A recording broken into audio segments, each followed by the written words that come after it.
Tim Faciol here from Movements for Life. Today we're going to continue with our golf segment, this time focusing on the thoracic spine as it relates to the backswing.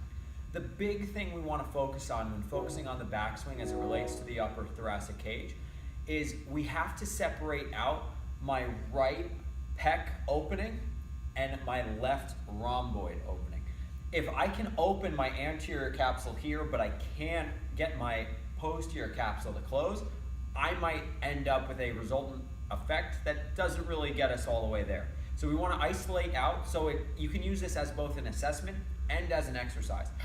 If you find one side is tighter than the other, some soft tissue work, which you can find also on our soft tissue and mobility playlists, that can help you to get better range into your backswing. So we're going to use some of the same lunge patterns. We're just going to be using a unilateral arm driver to see both as an assessment and as an exercise to see how the backswing really looks. Then we can integrate it together and that'll look a lot like something we've done in the past.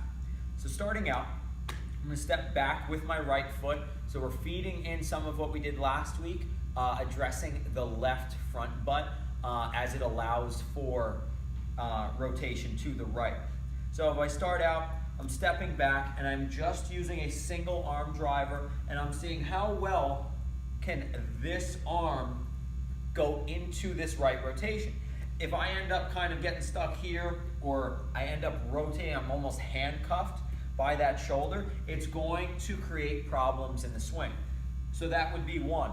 Now two, I could use the unilateral arm driver and bring this across the other way. Now, just like with this, you might see compensations that look almost like where your head gets pulled out, or you almost end up leaning away because you're unable to rotate through the shoulder blades. Those are a couple commonalities you might see when going through these movement patterns. So now we're going to carry over, still focusing on the left front butt. We can do the same thing with the unilateral arm driver as we come out here.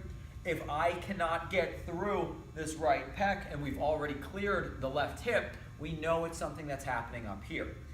So that's why we've been doing it in this order. Make sure that you've cleared from the bottom up, and then we can really isolate out and have a better sense or a greater sense of where the cause is for the dysfunction. So if I continue and I add my left hand coming across, same idea. We want to make sure that the hip allows me to come through and that this shoulder can come all the way under without forcing compensation. Compensation could either be coming from the hip, once again from the head, or I just literally can't get this arm across the body and I end up bailing out into the frontal plane. Third thing we can do, transverse plane. Same focus on that left front hip. Can come open, using that unilateral arm driver, trying to clear through the shoulder and still get that thoracic rotation using that arm driver.